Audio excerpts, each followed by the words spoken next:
Olá, turma, tudo bem? Eu sou o João Gabriel Eu sou a Natasha Louvier. e hoje nós estamos na aula número 24 da Jornada da Tricologia.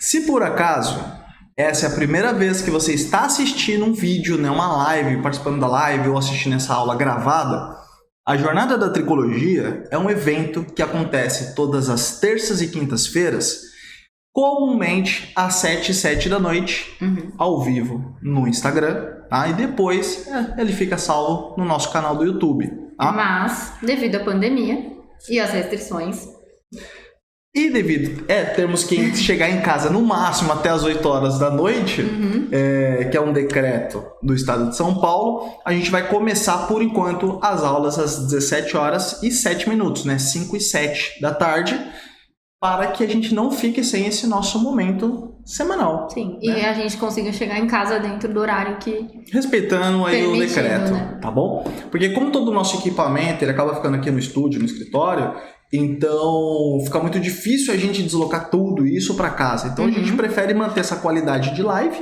e a gente faz um pouquinho mais cedo, tá bom? Isso aí. E agradeço a presença de todos vocês que estão aqui conosco, tá bom? E quem vai conduzir a nossa conversa é a Natasha. E na aula de hoje nós vamos falar sobre o quê? Sobre vitamina D e sobre ferritina, que são, né, as duas, assim, que eu assisto essas aulas, né, e que eu vejo seus posts, são os dois, assim, marcadores, né, no caso Que dos tem mais exames de relação. sangue, que tem mais relação com a queda de cabelo. Tá. E temos muitas dúvidas sobre isso. Nas caixinhas de pergunta, vem bastante pergunta, né, sobre a vitamina D e ferritina. E é comum você pegar... vamos falar primeiro sobre a ferritina, tá? Vamos entrar nesse assunto primeiro. Depois a gente fala sobre a vitamina D. Em relação à ferritina, o que ela é? Ela tá ligada ao ferro. Por conta do comecinho do nome, a gente pode subentender Supor isso. Sim.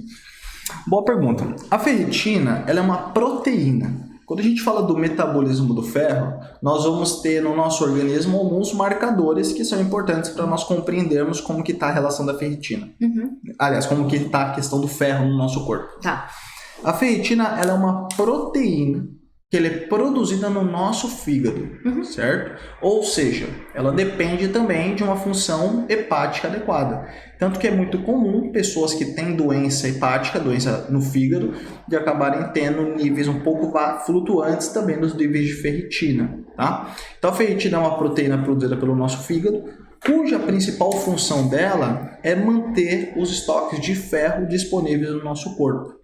Então a ferritina ela acaba sendo bastante importante, porque se nós não tivermos níveis adequados de ferritina, a gente também não consegue ter essa necessidade, esse suporte de ferro, né? Essa biodisponibilidade de ferro no organismo. É que ela estoca o ferro para quando o corpo precisar, ela mandar. Exatamente. A ferritina ela é o nosso estoque de ferro no corpo.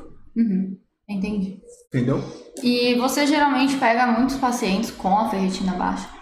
É muito frequente, tá? Principalmente mulheres. Mulheres têm uma tendência maior de ter ferritina. Né? Antes de aprofundar nisso, uma coisa que é interessante, né, sobre a ferritina é que a ferritina ela é muito importante nessa questão de manter os estoques, porém, nós também temos uma questão que falhas na alimentação podem comprometer muitos níveis de ferritina. Tá? E por que é mais comum mulheres terem níveis baixos de ferritina?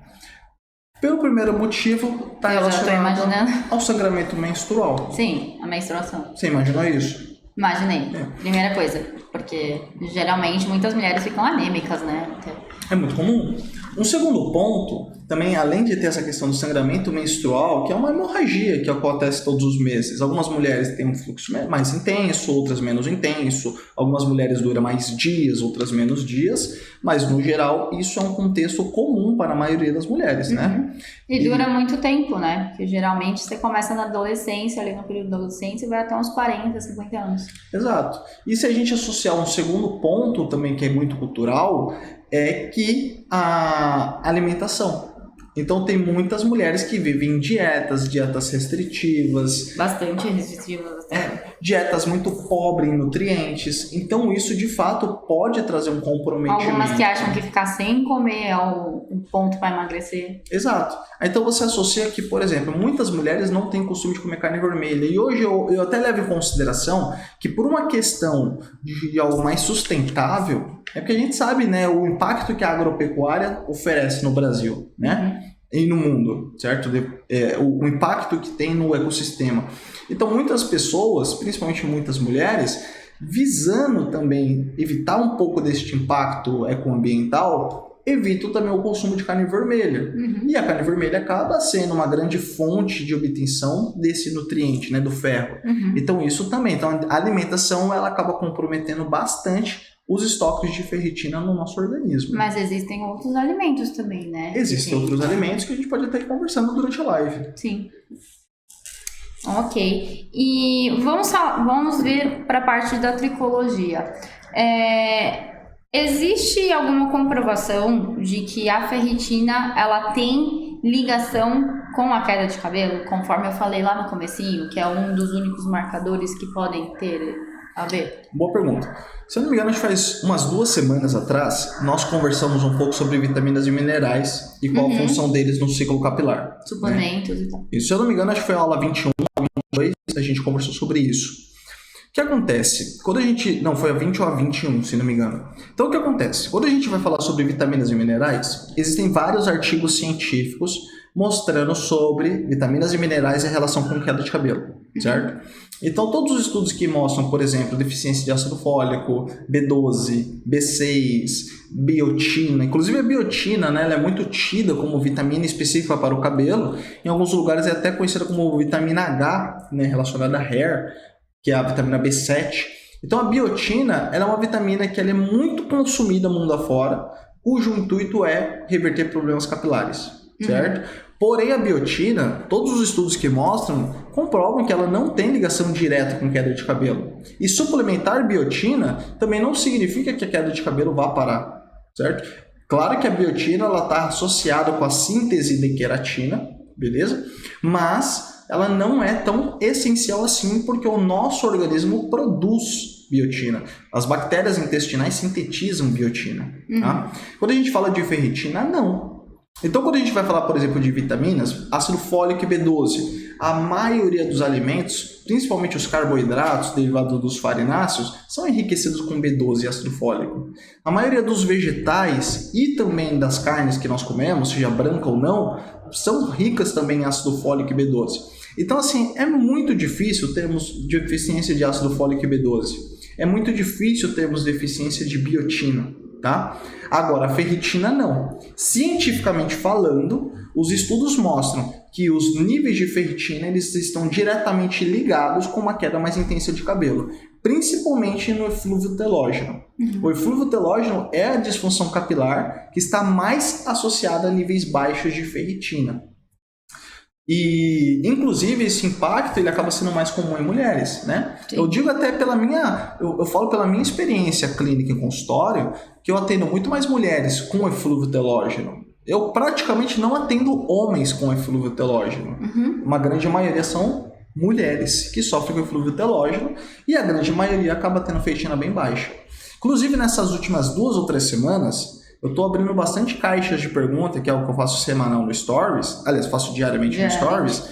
E a maioria das perguntas que chegam está relacionada aos níveis de ferritina. Pessoas com níveis de 20, 30, 17, níveis muito baixos de ferritina e a relação que isso pode ter com o cabelo, mas todas em comum mostram que acabam tendo aí muita queda de cabelo. Entendi. Então, é comprovado cientificamente que a ferritina ela está ligada sim à queda capilar. Não é a única causa, tá? Mas é comum encontrarmos em pessoas com eflúvio telógeno baixos níveis de ferritina. Entendi. E mais ou menos assim, pra gente identificar o nível de ferritina no sangue, quais os exames que a gente pode utilizar? Hemograma, hematócrito, ou a própria ferritina? Boa pergunta. Primeiro, eu quero enfatizar o seguinte, que muitas pessoas perguntam, doutor, você não pede exames de sangue? Sim, a gente escuta bastante isso. No contexto geral, eu não peço. Quando necessário, eu peço, às vezes, uma dosagem de ferritina, tá? Quando necessário, mas não é de praxe, tá bom? De fato.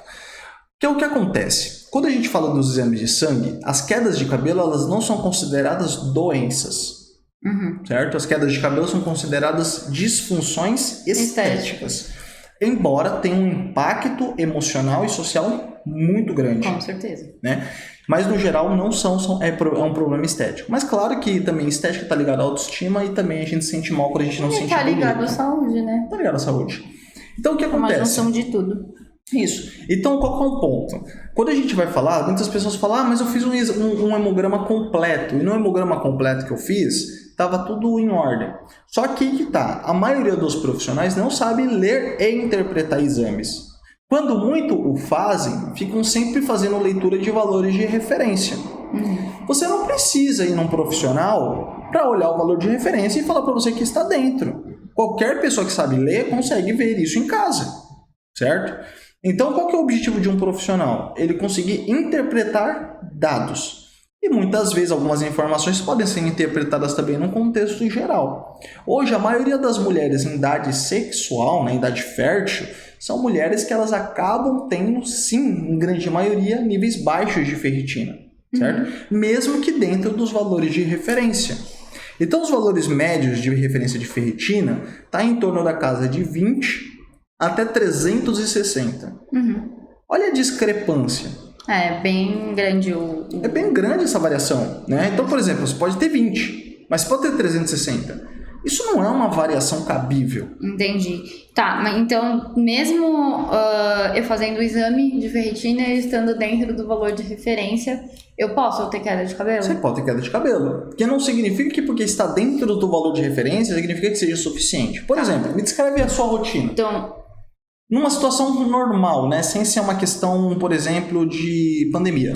Sua rotina normal. Tá, normal? Isso. Eu acordo, eu vou malhar. Certo.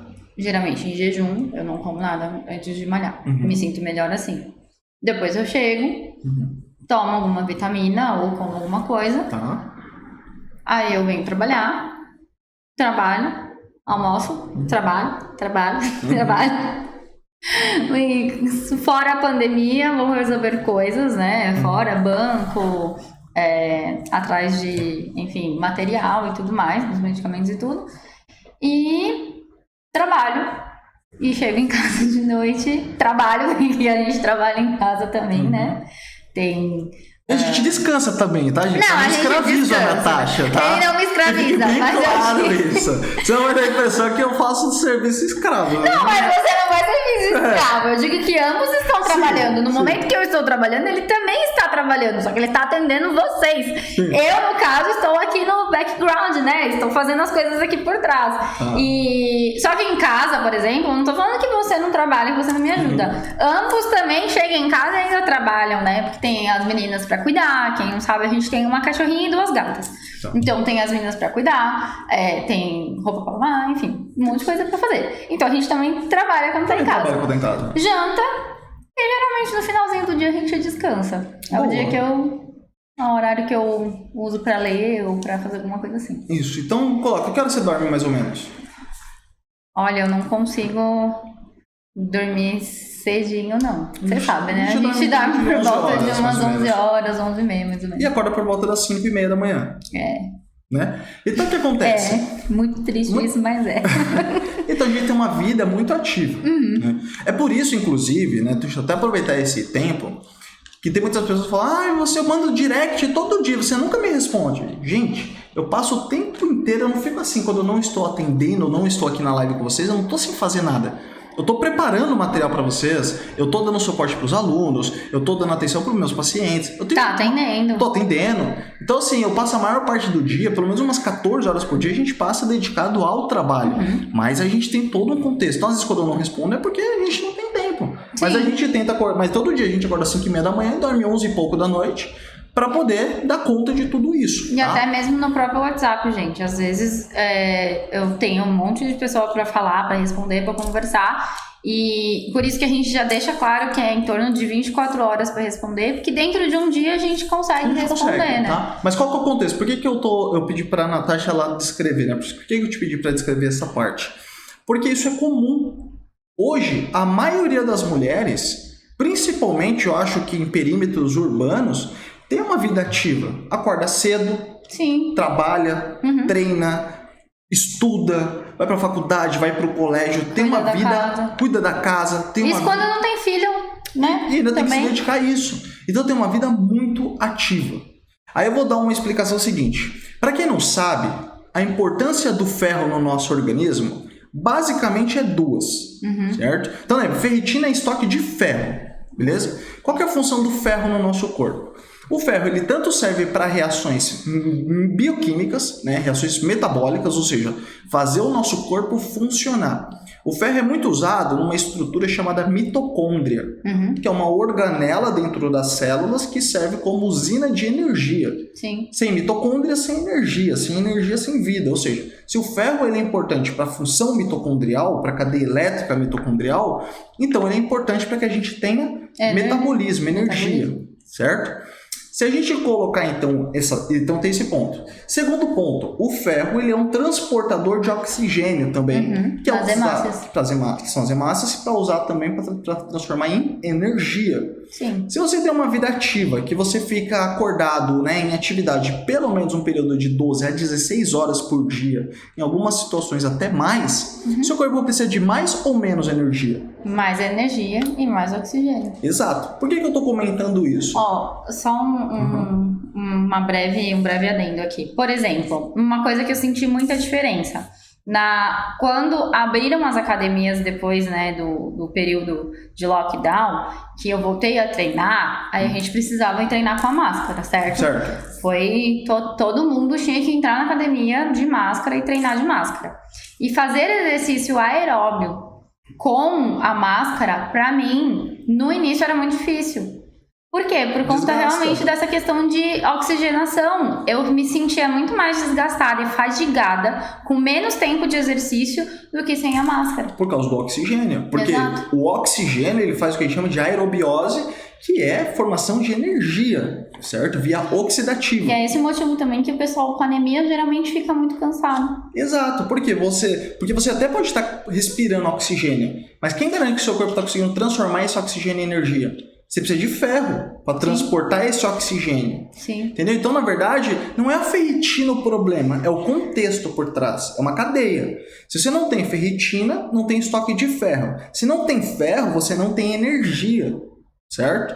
Então, nesse sentido, coloca que, por exemplo, está dentro do valor de referência. Põe que você tem 30 nanogramas de ferritina no seu corpo. Perguntar, tipo, quanto mais próximo do mínimo, menos energia você vai ter capacidade de executar. Então, por exemplo, eu falo assim, é burrice. Eu falo que é burrice porque um profissional da saúde que olha um exame e fala que 20, por mais que esteja dentro do valor de referência, 30 de ferritina tá dentro, tá bom, o profissional ele não faz ideia do que é metabolismo, ele não faz ideia do que é bioquímica, certo? Ele não sabe contextualizar, ou provavelmente ele nem perguntou para a pessoa como é a rotina dela. Você pega uma pessoa que tem uma atividade que ela necessita de metabolismo de energia 16 a 18 horas por dia, o cérebro ele demanda de muito oxigênio, ou seja, precisa de energia para o cérebro funcionar. Se você não tem um bom transporte energético, uma boa produção energética, como que você funciona durante um dia? Ainda mais quando você tem um trabalho intelectual forte. Você não precisa, gente, trabalhar no serviço braçal. É verdade. O serviço intelectual exige uma grande demanda energética para o nosso corpo, certo? Então, ou seja, se a sua atividade é muito puxada, é muito ativa, você tem pouco estoque de ferro, entre mandar oxigênio para o seu cérebro e para o seu coração, por exemplo, e para os seus músculos, que também necessitam de muita energia. E para o cabelo. E para o cabelo, para quem que você acha que vai faltar?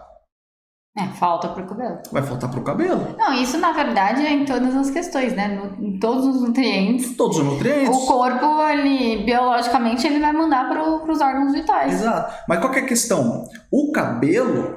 Aliás, o cabelo não, né? Quando a gente vai falar de ferro, o ferro ele é importante para quase todas as reações bioquímicas do nosso corpo. Ou seja, o ferro ele é um marcador importante. Aí tem pessoa que fala, mas o meu ferro está normal. Gente, aí volta aquilo, o que é normal? Normal não é valor de referência. Valor de referência, olha, eu sou formado... Quer ver? Deixa eu ver. 2013? 2013... 8 anos. Sou formado há 8 anos. Então eu estudo já há 11 anos o que eu faço, certo? Então há 11 anos eu estudo, não tricologia, mas saúde. Estou há 11 anos inserido no setor de saúde. Há 11 anos o valor de referência da ferritina é igual. Não muda. Não muda.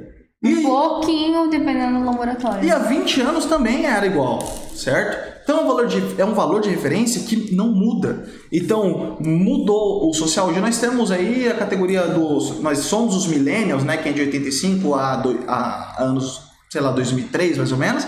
Mas isso vai mudando com o tempo. Então, ou seja, nós temos uma atividade mais ativa hoje, a gente é mais ligado, a gente está mais conectado, a gente se desgasta mais, dorme menos, a gente tem que estar mais tempo, ter mais combustível, ter mais energia. E aí ainda mais em cidades metropolitanas, né? Como São Paulo, onde ninguém dorme. Porque ao mesmo tempo você tem que estar ativo fisicamente e mentalmente. Como que um nível dentro da referência, mas o valor mais baixo está dentro? E pense o seguinte, ferritina é algo que faz bem para você. É estoque de ferro, certo? Se você tem a referência de 30 a 300, por que não deixar em 200 que seja? Não está dentro do valor de referência? Sim. Por que a maioria dos profissionais tem mais medo de deixar a ferritina perto do valor de referência limite do que do valor mais baixo? Por quê? Porque eles não fazem ideia do que estão fazendo. Não tem atualização profissional, não sabe interpretar, não sabe como o metabolismo funciona. Gente, não é porque o cara tem um diploma e está com um jaleco branco que ele sabe o que está fazendo. A gente supõe isso, espera isso. Mas eu falo, eu em consultas, eu já fui, eu acho que uns 5 endocrinologistas e eu não sigo o protocolo de nenhum. Porque não faz sentido o que me é explicado. Não estou falando que o endócrino faz isso. Mas estou falando também que tem muitas mulheres que me procuram que já foram em N's, às vezes dermato, tricologista e etc e tal. E o profissional não leva em consideração muitos pontos, tá? Então, nesse sentido, a questão é, por que o profissional não leva em consideração isso? Aí tem que levar em consideração, tem que perguntar para cada profissional. Mas estou explicando no contexto qual que é o papel da ferritina. Então, ela estoca ferro e o ferro tem essa função metabólica. Se você necessita de mais energia durante o dia, você tem que ter estoques maiores de ferritina. Tá? Então é esse mais ou menos o cálculo, é igual um carro. Um caminhão tem um tanque maior do que um carro menor, assim como um carro tem um tanque maior do que o de uma moto. Sim. Então você sabe que o seu tanque de combustível tem que ser diretamente proporcional com as suas atividades cotidianas. Tá? Então, se for para deixar, deixe sempre nos valores intermediários, não deixe nos valores mais baixos. A sua saúde, rotina, etc. agradece. E os mais extremos? Uma ferritina muito alta. É pouco. Pode ser. Olha, eu vou te falar, a minha ferritina é 420, 430, acho que alguma coisa assim. Que eu dosei agora do 430, não minha lembro, ferritina. Mas é alta mesmo. Eu me sinto extremamente bem. Não tô falando que é recomendado para cada um, mas igual eu tô te falando, mas igual a gente tá conversando, valores de referência, eles são muito relativos. Então a referência, ela serve pra gente ter um padrão, mas a clínica, ela é individual. Quem tem que verificar se está muito alto ou muito baixo é um profissional que tem uma boa compreensão. A minha ferritina em 400 para mim está excelente. Meu cérebro ele não para o dia inteiro. Eu trabalho 17 horas por dia. Automaticamente eu tenho uma necessidade, uma demanda energética maior. Né? Eu corro 6, 7 quilômetros por dia. Quando é possível, eu faço musculação, né? Quando as academias estão abertas. Então eu tenho uma demanda energética e mental intensa. Eu preciso de estoque metabólico. Então eu prefiro estar com um valor muito mais alto de ferritina do que estar com um valor baixo. Me sinto bem assim. E as minhas funções hepáticas, renal, etc. estão perfeitas. Então não é um marcador, mas é um contexto. Tá? Sim. Então nesse sentido, o que é recomendado? Que a literatura mostra. Mulheres começam a ter redução da queda intensa de cabelo quando a ferritina está acima de 70 nanogramas. Tá? Então, acima de 70 é o recomendado para que você tenha níveis melhores de ferritina e dessa forma você tenha um impacto menor no seu cabelo. Que o organismo já começa a entrar num certo nível de estabilidade. Entendi. Mas é aquilo, se você tem atividade forte, você é mais musculosa, tem mais massa magra, gasta mais energia, sobe para cima de 100, 120, 130. Então assim, de 70 a 150 é o ideal. Tá? Não precisa deixar muito estratosférico, mas e também não deixar baixo. Se você tem ali um limite de 200, De 20 a 250, normalmente que é para mulheres, né? Varia um pouquinho de laboratório para laboratório. E de 30 a 350 para homens, pô, então deixa ali 150. Na média, né? Na média, tá? Deixa no meio. O meio é muito melhor do que o baixo, tá bom? Se tem medo de subir mais, deixa ali pelo menos no meio. 70, 150. Se o seu problema estiver relacionado a uma ferritina muito baixa, você já resolve esse problema. Certo. Certo? Em relação à vitamina D, Uhum. né? São os dois principais, a ferritina e a vitamina D. Tá. Ela realmente auxilia na saúde do cabelo?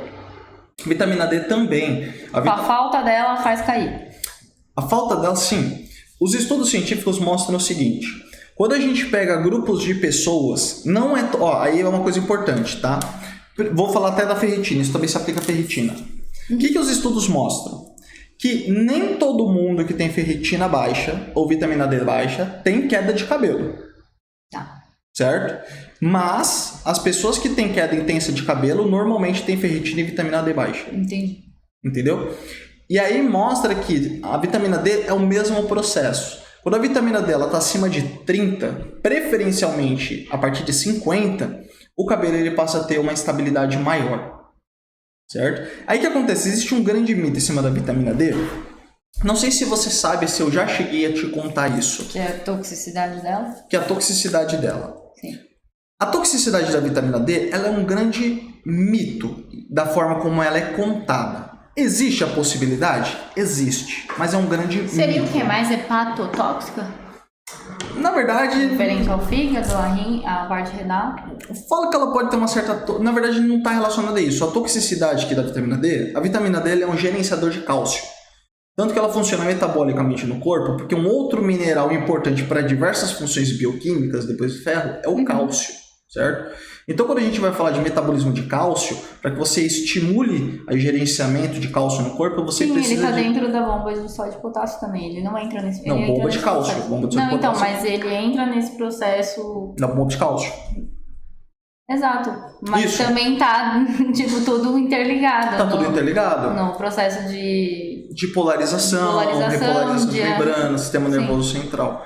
Então, quando a gente vai falar, por exemplo, do cálcio, ele é importante em diversas funções metabólicas. E a vitamina D, ela gerencia o cálcio no nosso corpo, certo? Então, não é a vitamina D que ela tem a função propriamente, mas a vitamina D, ela gerencia o mineral que tem função metabólica no nosso corpo. E a vitamina D, na verdade, ela é conhecida como um hormônio. Ela é chamada de vitamina, mas a função dela é endocrinológica, certo? Por quê? Porque ela é sintetizada também pelo nosso corpo. Na nossa pele, a gente tem uma espécie de colesterol que, quando ele entra em contato com a ultravioleta B, ele é convertido numa pré-vitamina D. E ela vai passar por uma série de ativações, fígado, pele, rins e outras regiões do nosso corpo, que são carreadas de receptores, né, de vitamina D, e dessa forma fazem a sua ativação. Todas as células do nosso corpo têm receptores para a vitamina D. Ou seja, o nosso corpo inteiro necessita de vitamina D. Se o corpo inteiro precisa, a gente está falando de milhares de milhões de células. Automaticamente, entende-se que você também precisa de uma quantidade adequada de vitamina D. Inclusive, os folículos capilares têm uma quantidade absurda de receptores de vitamina D, sendo muito importante para a renovação celular e estímulo da fase anágena. Então, a vitamina D ela está ligada diretamente com o metabolismo dos queratinócitos, que são as células que sintetizam queratina. Essa é a função dela, então. Essa é a função dela. Então, ela vai aumentar esse metabolismo também. Então, quando a gente fala da vitamina D, entre década de 80 e 90, certo? Nessa transição, ainda no século 20, né? O que acontecia? Existia, né? Todas as culturas humanas, elas sempre tiveram um deus que se referenciava ao sol.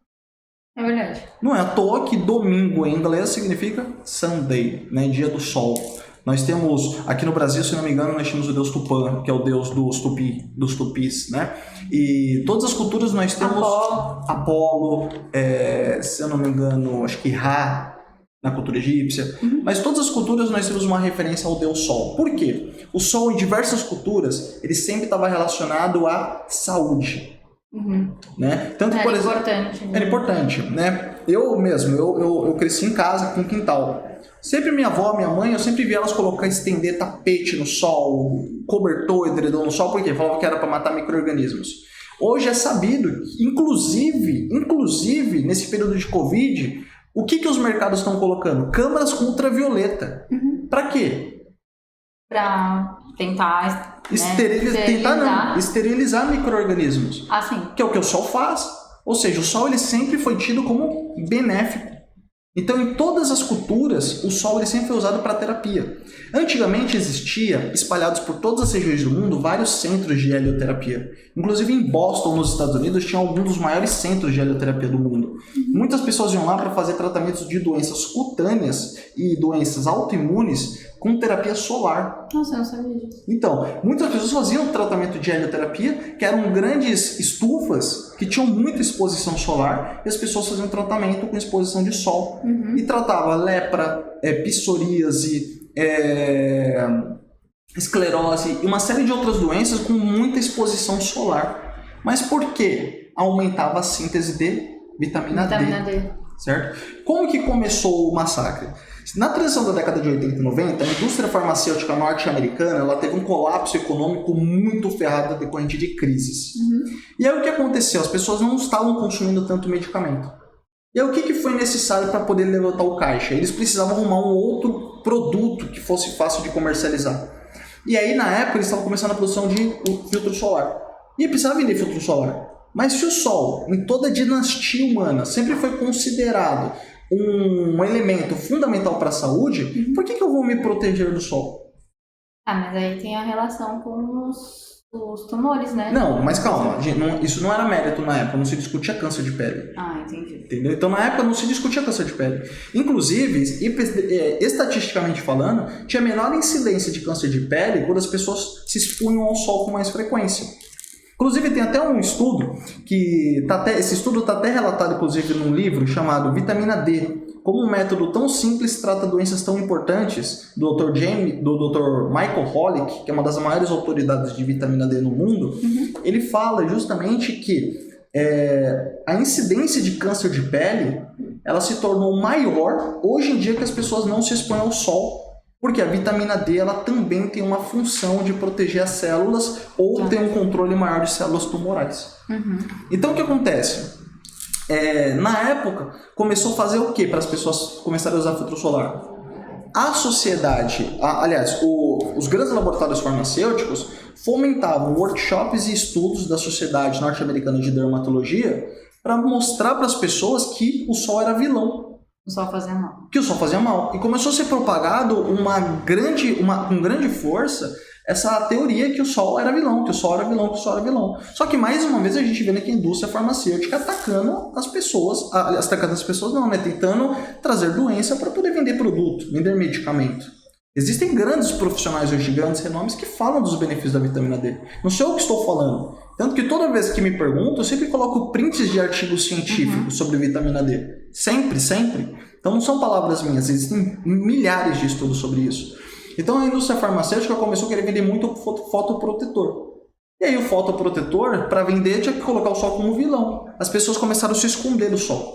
Até que dados recentes mostraram que 2% apenas da população mundial conseguem ter níveis otimizados de vitamina D, acima de 50 nanogramas. Mas isso com suplementação ou só pela questão do sol? Não, independente. Tá. 2% da população tem níveis ótimos de vitamina D, o restante é nível insuficiente ou deficiente de vitamina D. Né? Então, nesse sentido, é um apelo muito grande. Agora que a gente está recuperando de novo essa questão de se expor mais ao sol, tá virando prática de medicina integrativa, virando prática de medicina ayurveda, virando prática de medicina quântica que estão inventando por aí. Ou seja, o que os ortomoleculares, muitas vezes nutrólogos, médicos integrativos, tudo que o pessoal fala hoje é algo que se fazia no século passado e todos os anteriores.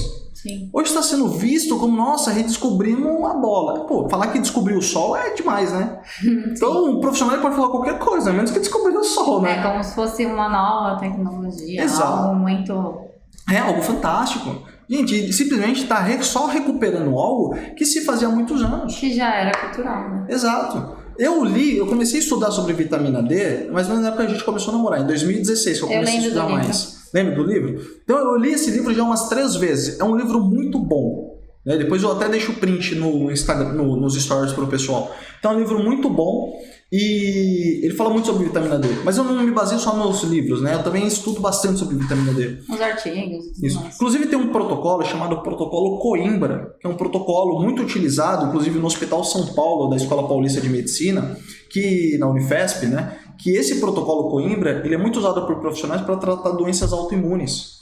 Hoje tem estudos mostrando o uso de vitamina D tópica para tratar psoríase. A própria tireoidite de Hashimoto, né? A própria tireoidite de Hashimoto sendo tratada com vitamina D, com excelentes resultados. Então a vitamina D, ela é hoje em dia ela está sendo muito usada para tratar doenças autoimunes. O que significa? Será que o número de doenças autoimunes não está aumentando porque as pessoas pararam de se expor ao sol? Se quando você começa a modular a vitamina D, os sinais e sintomas autoimunes eles regridem um pouco? Aí tem pessoas falando de intoxicação. Eu tenho um paciente meu que ele tem 46 anos, mais ou menos.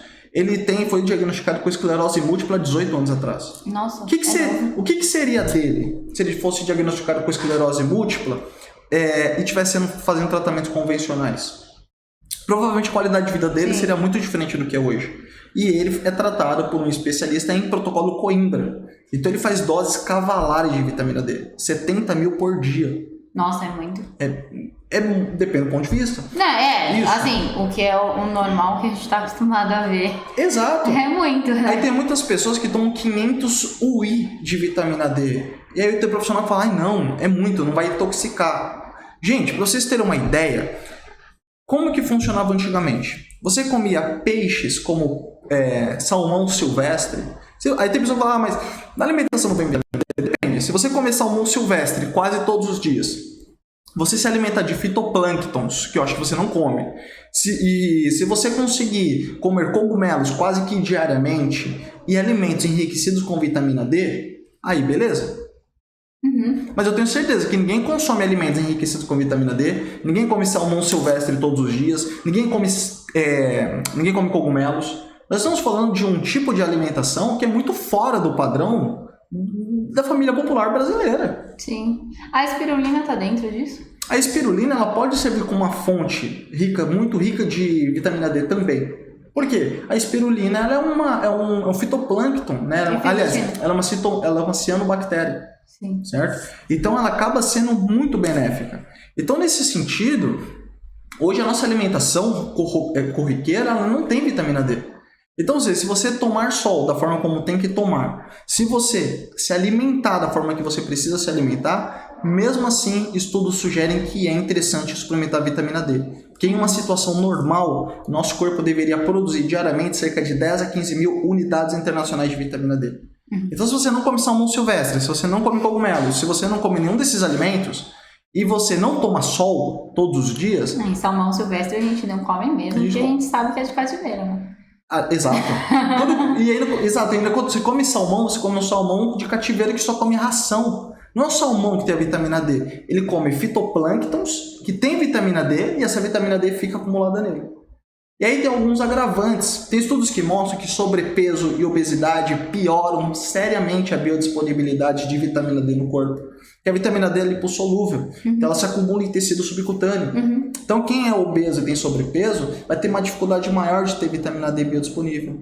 Sim. Então os estudos mostram que quando você faz um tratamento com vitamina D... a biodisponível no caso seria a vitamina D tipo no sangue, né? Mais ou menos assim, pode dizer. Boa, isso. No sangue para que ela possa entrar em qualquer célula que precise. Então no caso, quando a pessoa tem problema de obesidade ou sobrepeso, eu vou citar o exemplo do hormônio da tireoide, que eu tenho tireoidite de Hashimoto, em consequência, o hipotireoidismo. Quanto mais acima do peso eu estou, né, quanto mais gordura corporal eu tenho, maior é a dosagem de hormônio da tireoide que eu preciso tomar, porque ela não fica biodisponível, ela fica onde? Nas minhas camadinhas de gordura. Exato. E isso acontece também com a vitamina D, né? Exatamente. E por que acontece? A vitamina D acumula. Por exemplo, quem tem sobrepeso e obesidade, acaba produzindo muito mais, por exemplo, no caso de homens, né? Produzir muito mais estrógeno. Então, dessa forma, o homem geralmente acaba perdendo um pouco libido, reduz um pouco virilidade. Sim. Certo? Então, assim, quando a gente fala de sobrepeso e obesidade, muitas vezes tem que dar mais vitamina D ainda pra pessoa, porque ela vai ter mais dificuldade ainda de obter ou de produzir. Até porque quando o corpo precisa, ele não vai lá na célula de gordura e retira, né? Exato, ele não consegue. Ele faz isso. Ele só faz isso quando você tem um percentual ok de gordura subcutânea. Se você tem sobrepeso ou obesidade, aí ele não consegue. Então, os estudos mostram que quando fala de pacientes com sobrepeso ou obesidade, o corpo não consegue catar desse estoque. Que, em teoria, você deveria ter um estoque muito maior. Mas, na prática, é um estoque inacessível. Tá? Então, hoje está ficando mais comum terapias de banho solar. Você ir, por exemplo, igual outro dia a gente estava vendo até uma pousada ecológica, que você fica no meio do mato, toma mais sol, uma cabana livre, né, bonita. Então, o que acontece? Hoje tá virando meio que gourmet. E é algo que sempre existiu. Você ficar exposto, sim, à natureza, é verdade. Exato. Hoje colocar o pé na grama, isso tudo, algo que sempre foi convencional do ser humano, esse contato com a natureza, tá voltando agora como se fosse, oh meu Deus, redescobrimos o fogo. E não é, né? Então, quando o profissional fala em intoxicar, tá, só que mais pessoas morrem por deficiência de vitamina D do que por intoxicação de vitamina D. Existem apenas 2 casos de intoxicação de vitamina D na literatura científica. Sendo que esses casos foram feitos por erro da formulação da vitamina D. Que foi um caso que foi manipulado, se não me engano foram 10.000 UI de vitamina D para uso diário, e o laboratório ele superdosou 1 milhão de UI de vitamina D. Isso foi um caso que aconteceu nos Estados Unidos, e esse laboratório foi feito as análises físico-químicas, foi comprovado que foi erro da produção, da indústria, e aí esses laboratórios foram fechados e tiveram que indenizar as pessoas e faliu o laboratório, né? Porque foi um erro gravíssimo. Então, ou seja, não foi por uso de vitamina D, foi porque extrapolaram, colocaram uma dose muito acima do que seria usado. Ninguém vai usar 1 milhão de UI de vitamina D por dia. Entendeu qual que é a discrepância para intoxicar? Aí, vai tomar 2, 3 mil. Eu tô tomando 5.000 UI de vitamina D. Eu também. E você também? A gente tá tomando isso daí pelo menos uns 6 meses. Eu tomo vitamina D há muito tempo, mas eu tô tomando 5.000 de vitamina D faz 6 meses. A minha vitamina D, para eu conseguir subir 10 nanogramas no meu sangue, tá uma dificuldade absurda. A minha tá 40. Exato, a minha é 36. A minha é melhor que a sua. É melhor que a sua. Exato, é melhor que a minha. Então, por isso que eu falei, ter queda de cabelo... Aliás, quem tem vitamina D baixa não necessariamente vai ter queda de cabelo. Porque você não tem nenhuma queda de cabelo. Exato. Mas quem tem a queda de cabelo, normalmente tem níveis baixos de vitamina D. É por isso que eu falo, são os marcadores mais importantes, vitamina D e ferritina. Entendeu? Porque os dois estão relacionados diretamente com funções metabólicas que importantes. Acontecem nos folículos. Exato, os folículos. Entendeu? Porque a ferritina vai estar relacionada com o metabolismo de vários mecanismos de ação do ferro.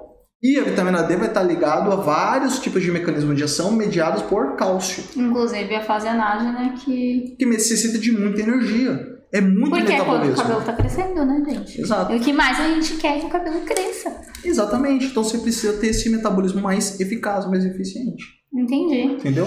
E agora me diz uma coisa. Além de suplementação, que isso... né? É uma coisa que a gente pode ir lá no profissional, pedir e ok, suplementou. Sem a suplementação, o que a gente pode fazer para aumentar os níveis de ferritina e de vitamina D? Ferritina, comendo. Então, só comendo? Comendo é suficiente. Tanto que eu não sou muito de ficar suplementando muito ferro para os meus pacientes. Eu falo, você vai ter que comer. É porque às vezes dá um desconforto gástrico, né? Exato. O ferro, o zinco. Isso, minerais dá desconforto gástrico. Então coma bem. Então, o que você precisa comer todos os dias? O que é preciso comer todos os dias? Couve. Gosto de couve. Brócolis. Gosto de brócolis. Espinafre. Não gosto de espinafre. Isso. Aí, por exemplo, aí a pessoa fala, não gosto. Beleza, não gosto, dá um jeito de aprender a gostar. Você não tem que gostar. Não, mas eu posso comer brócolis e couve. Mas pode comer brócolis e couve. É que o espinafre das verduras é o que mais tem ferro na composição. É por isso que o papai fica forte? Exato. Por que o papai é forte? Porque come espinafre. Por que o cabelo do papai é bonito? Porque ele come espinafre. Não, ele não tem cabelo. Não importa. Finge que o papai é cabeludo. Então, o que acontece? Imagina que o papai é o seu folículo capilar, entendeu? Então, o que acontece? Quando a gente vai falar da questão do... Ai, cara, perdi a linha de raciocínio. Quando vai falar do ferro... Ai, você perdi a linha, calma aí. O espinafre com a ferritina. Como que... Por que aí pensa assim, é uma questão de mágica? Não. Funciona assim, ferritina não é uma proteína que estoca o ferro? Então, a ferritina ela precisa ser estimulada a estocar o ferro. Ela vai estocar ferro à medida que tem ferro. Se você não comer alimentos ricos em ferro, a ferritina não sobe. Não existe, por exemplo, comer ferritina ou comer uma proteína que produz ferritina. Entendi. Você tem que comer ferro. Você tem que comer alimentos ricos em ferro, que aí você vai ter muito ferro disponível. E aí vai precisar de ferritina. Exato. Aí o seu fígado começa a produzir mais ferritina. Ele vai ser estimulado a produzir mais para dar conta de armazenar todo esse ferro. Então, alimentos mais ricos em ferro. Para quem não quer comer carne, alimentos vegetais. Primeiro lugar, campeão. Espinafre. Não, mentira. Primeiro lugar, campeão. Espirulina. Espirulina. Então, espirulina é campeã de ferro. Ela tem 10 vezes mais ferro que espinafre. Segundo, espinafre. Terceiro, couve. Certo? Quarto, beterraba. Certo? Aí depois a gente vai ter brócolis, né? Então assim, 6 alimentos vegetais campeão na questão de otimização de ferro. Coma todos os dias um diferente para você não enjoar. Mas também quem é hipotireoidismo não pode comer? Pode, né? Então na verdade todo mundo pode comer, deve comer, certo? Aí por exemplo, alimentos de origem animal muito rico em ferro. Primeiro lugar, fígado de frango. Segundo lugar, fígado de boi. Terceiro lugar, coração de galinha. Tem só uma pergunta. Tem alguma coisa que se eu consumir, ela pode diminuir a minha disponibilidade de ferro? Pode, boa. Existem o que a gente chama de antinutriente. Por exemplo, quando você vai comer grãos, arroz, feijão, grão de bico, lentilha, etc. Arroz nem tanto, mas esses outros grãos, eles possuem uma substância chamada fitatos, ou ácido fítico. Sabe quando dá gases? Sim. Aquele desconforto abdominal, aquela distensão, aquela má digestão é causado pelo fitato. O fitato, ele não deixa o seu organismo absorver o ferro da comida. Então, às vezes você come feijão. Ela fala, o feijão é rico em ferro. Mas se ele estiver rico em fitato, você também não absorve. Entendi. Então, o que precisa fazer? Todos os grãos, antes de serem cozidos, eles precisam passar por um molho de pelo menos 12 horas. Trocando elas, né? De 4 em 4 horas, mais ou menos. Então, por exemplo, vai lá, pega a bacia, põe o feijão, enche de água. Depois de 4 horas, joga aquela água fora, enxágua e põe uma nova água. Faz isso 3 vezes ao longo de 12 horas. Aí você retira o ácido fítico. Porque você ativa uma substância chamada fitase. E aí você consegue quebrar isso e aumentar a absorção de ferro e de zinco. Porque eu tava pensando, não adianta nada você comer tudo, só que aí você comer coisas que inibem a absorção. Porque Exato. aí você não vai ter de qualquer jeito. Outra substância que inibe a produção, polifenóis. Então, por exemplo, polifenóis são substâncias vegetais que têm uma ação antioxidante, até que bacana, certo? Que são benéficos, não são ruins. Diferente do ácido fítico, que serve para nada, os polifenóis servem para muitas coisas. Mas devemos consumir polifenóis longe das refeições que vai ter ferro na composição. Exemplo de polifenol. Vinho tem polifenol, que são os taninos, certo? A gente também vai ter polifenóis nos cafés. Sim. A gente vai ter polifenol no chá, como chá preto e chá verde. Então são ricos em polifenóis. Evita também. Chá, por exemplo, chá de camomila também é rico em polifenol. Então é bom evitar, próximo da refeição, café e chás, certo? Porque enquanto tá fazendo a digestão, né? Enquanto tá fazendo a digestão. Isso, é bom evitar. É bom evitar. Toma, deixa pra tomar um cafezinho pós-almoço, depois de 1 a 2 horas que almoçou. Sim. Tá? Outro ponto também, cálcio. Comer alimentos ricos em cálcio, junto das refeições, atrapalha a absorção do ferro. Tá. Então, por exemplo, você vai de manhã, você vai lá e come ovos. A gema é muito rica em ferro também. A gema de ovo também é muito rica em ferro. Aí você vai lá e come, por exemplo, ovos mexidos no café. Aí você pega e toma um café preto. Ou toma um copinho de leite. Ou toma um copão de leite e já zoou. Você já não vai ter tanta absorção. Tem gente que mistura leite no ovo mexido, né? Pra Exato. ficar molinho. Aí já atrapalha. Por exemplo, estrogonofe. Estrogonofe é gostoso? É gostoso estrogonofe. Porém, você está misturando creme de leite e carne. Entendeu? É muito gostoso? É, mas é totalmente antinutritivo. Embora fala, puta, não, mas é creme de leite, até um creme de leite fresco e tal, e carne, ok. Só que a questão hoje está falando de aumentar ferro. Então o cálcio ele também anula a absorção do ferro. Então esses pontos, esses alimentos atrapalham muito a absorção do ferro no organismo. Agora um alimento que aumenta muito a absorção do ferro é fruta cítrica. Vitamina C. Vitamina C. Então, por exemplo, igual eu já dei dica, né, de usar espinafre em pó. Acorda de manhã, uma coisa que eu faço, eu vou lá e faço um shot de limão e coloco 5 gramas de espinafre em pó. Isso é ele que faz, tá, gente? Não é. Só que assim, é gostoso, não tem sabor de espinafre, você nem sente o gosto. Aí você dilui, espera uns 5, 10 minutinhos para conseguir ter uma certa reação, você vai lá e toma esse shotzinho, certo? Aí, por exemplo, vai almoçar, comeu couve, comeu carne, etc. Vai lá e toma mais um limão espremido, ou toma um limão antes da refeição, ou come uma laranja ou acerola, alimentos cítricos. Então, coma alimentos cítricos na refeição que você vai ter uma absorção melhor de ferro. Isso ajuda muito. Vitamina D já é mais complexa. Porque vitamina D, existe um processo, existe, aliás, uma questão chamada angulação zenite, que é a angulação que o Sol vai ter sobre a Terra. Tá. A gente tem que ter uma angulação bem específica, quase que perpendicular do Sol na Terra, para poder chegar ao ultravioleta B. Tem 3 tipos de ultravioleta que o Sol produz. A C, a A e a B, certo? Certo. A C, ela é muito forte, mas elas são ondas muito curtas. Então ela não consegue chegar aqui na nossa superfície. Na nossa atmosfera. Então ela fica lá em cima. Quando a gente fala da B, ela tem uma boa quantidade energética, mas ela também tem uma certa limitação. A B ela é mais abundante na superfície da Terra de meio-dia a 2 da tarde. Que normalmente é o sol que é recomendado não tomar sol. O horário que não é recomendado. Exato. Aí se você toma sol fora do meio-dia às 2 da tarde, você também não está produzindo vitamina D via solar. Qual o tipo de ultravioleta mais abundante? É o ultravioleta A. O A é o responsável pelo fotoenvelhecimento. Inclusive, o A é um dos responsáveis pelo câncer de pele. Falam muito que o B só que o A causa oxidação do material genético dentro das células, certo? Então, quando fala do ultravioleta B, ele causa dímeros de timina, certo? Então, o que ele faz? Aliás, dímeros de pirimidina. Então, o que ele faz nesses dímeros de pirimidina, que são bases nucleicas? Então, são fragmentos de DNA, tá? Sim, do núcleo da célula. Então, o que o ultravioleta B faz? Ele faz esses dímeros, ele causa mutações e geralmente a nossa célula consegue perceber e se reparar. Quando a gente fala do ultravioleta A, ele oxida o material genético, também causa danos. Só que a gente fica exposto ao ultravioleta A a maior parte do dia. Mais tempo do que o B. Então, é um pouco provável, às vezes, de desenvolver câncer de pele por causa de ultravioleta B. Certo? Então, isso tem muitos estudos que também mostram esse ponto. Então, ninguém toma sol do meio-dia às 2 da tarde. Porque dizem que é perigoso. Porque dizem que é perigoso e tá todo mundo trabalhando, tá todo mundo no escritório, ninguém tá tomando sol, né? Eu tinha o costume, quando eu trabalhava, por exemplo, eu sempre trabalhei na região da Paulista, né, gente? Agora é que eu tô trabalhando aqui pro Tatuapé, mas sempre foi lá pra região central.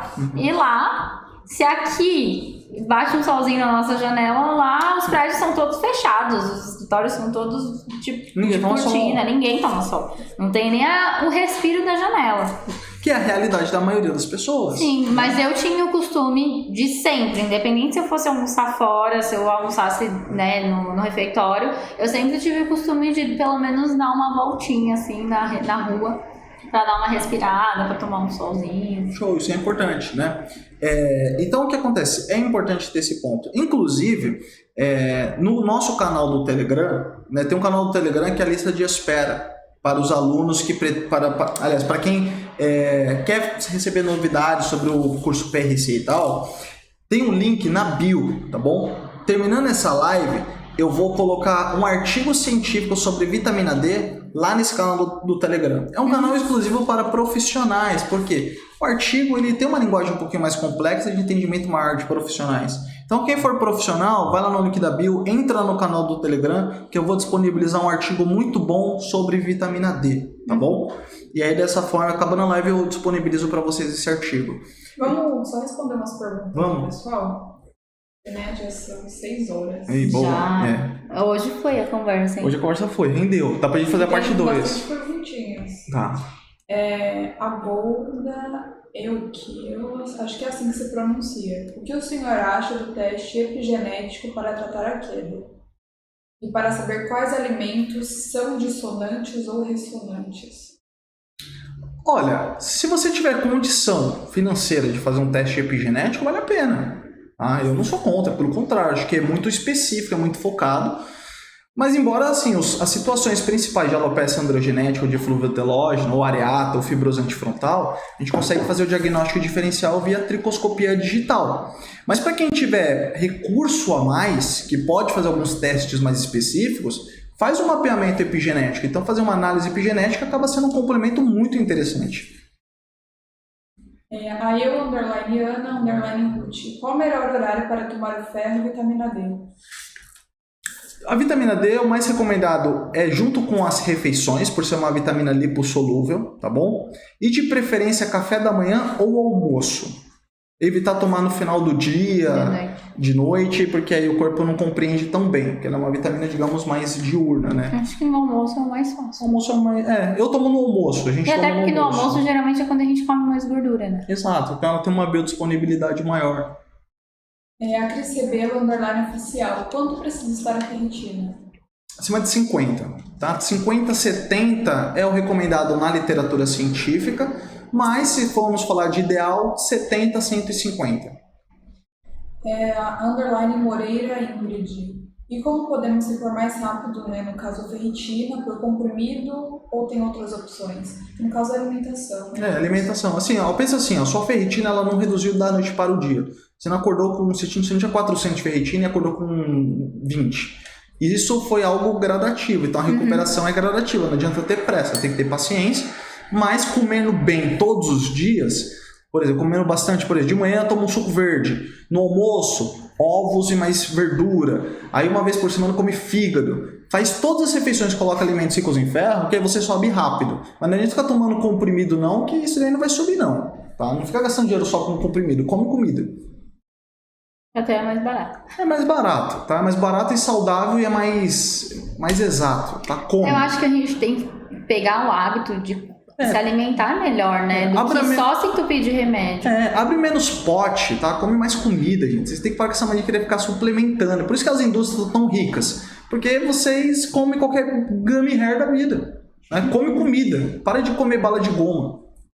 Naquele momento que você falou, né, da história, da questão do sol, a Flávia Teles, que inclusive é aluna do curso PLC, ela comentou: finalmente alguém com esse raciocínio sobre o protetor solar. Não estou dizendo que não deveria usar, mas não acredito que se deve usar exageradamente. Obrigada, doutor. Foi um prazer. Inclusive, eu que agradeço por ter uma aluna assim com um raciocínio tão amplo, né? Sim. E uma mente tão aberta. Uma mente tão aberta, é importante. Não é que você não tem que usar protetor solar. Usa. Mas assim, por exemplo, toma uma meia hora de sol no horário que a gente conversou, depois aplica o protetor. A gente faz muito isso, né? A gente toma ali meia hora de sol, quando dava. Eu sempre desço quando a gente vai pra piscina, quando a gente viajava, né, antes da pandemia, tudo. Eu sempre levo o protetor, mas a gente toma um período de sol e depois passa o protetor. Até pra não ter realmente, porque dá queimadura na pele, né? É uma coisa que em excesso, tudo em excesso é ruim. Faz mal. Leite.Santos. Doutor, o que devemos evitar comer para evitar a queda de cabelo? Eu sei a primeira coisa: açúcares, carboidratos em excesso. Na verdade, você não tem relação direta, né? O que não comer é o que comer. Você tem que, não é o que você come que faz cair cabelo. Não existe comida que faz cair cabelo, tá? Açúcar. Tem gente que tem diabetes e não tem queda de cabelo. Meu pai tem diabetes e não tem queda de cabelo. Então não tem relação comida que faz cair cabelo. Existem alguns alimentos, como excesso de carboidratos açucarados, que vão prejudicar a saúde da sua pele e as estruturas anexas. Mas não vai cair cabelo. Tá? Agora, você não comer alimentos, igual nós conversamos durante a live, isso sim vai aumentar a queda de cabelo. O Jeff Victor Oficial. Qual é o valor recomendado de vitamina D por dia? Não tem recomendado. Tá? Isso daí não tem assim, uma tabela diária, vai depender se o seu nível de... Como está o seu nível de vitamina D? Tem vezes que está muito baixo, você precisa subir aquilo rápido, você toma 10 mil por dia, toma 500 mil no mês. Entendeu? Então isso daí vai variar. Mas assim, numa média, toma ali uma média de 1.000 a 2.000 por dia dentro de uma segurança se você for fazer desassistido por profissionais. Então de 1.000 a 2.000 por dia é seguro de tomar. O que não é bom fazer desassistido. Tenta fazer assistido, vai no endócrino, no clínico geral, pede uma certa... Apesar que você for no clínico geral, ele vai falar que você vai se intoxicar. Então você tem que ir num profissional que... Não, nem todo clínico vai falar. Não, nem todo clínico, mas pode haver uma possibilidade. É bom procurar um profissional. Isso, terá mais um profissional interessante. Até 2.000 UI por dia, porque 2.000 UI você consegue comprar sem prescrição, tá bom? Então até 2.000 é seguro, porque dá pra comprar sem prescrição. O Ercílio Neto.Souza. Doutor, sofro com alopecia areata há muito tempo. Já fiz vários tratamentos, mas não resolveu. O que me indicaria? Vitamina D é um protocolo muito feito, tá? Para combater a alopecia areata. É um protocolo que eu acredito, mas não dá para você fazer esse protocolo sozinho. Aí você precisa realmente de consulta, tá bom? Mas o protocolo com vitamina D3 é um protocolo interessante. Não significa que ele é imbatível, mas é o que eu estou usando e está dando certo nos meus pacientes, tá? É o que eu ensino para os meus alunos e está funcionando bem por aí. Quanto perguntinhas, acho que eram essas. Show. Acho que é isso. Inclusive, não se esqueçam, quinta-feira a gente tem uma outra live, tá? Verdade. De mesmo horário, 5 e 7 a gente se encontra. Gente, de coração, agradeço muito a interação com vocês, esse engajamento tão bacana. Pra gente é muito importante essa nossa presença, por isso que a gente decidiu fazer mais cedo, mas que a gente possa estar junto nesse momento. É verdade. Que a gente gosta do que faz, tá? Então, gratidão pela presença de vocês. Comenta o que achou, a live vai ficar salva. Vai lá e comenta o que você achou, porque, putz, dá uma baita força. Eu sei que o que eu tô fazendo vale a pena, que vocês gostam. Então comenta lá, não custa nada pra vocês e pra mim dá uma baita energia, né? Pra nós dá uma baita energia. Então a live é gratificante. Então comenta, né? Dá um like e comentar não vai fazer só um cair. Então aperta lá o coraçãozinho e faz o comentário, tá bom? Gente, uma boa noite pra vocês. Gratidão.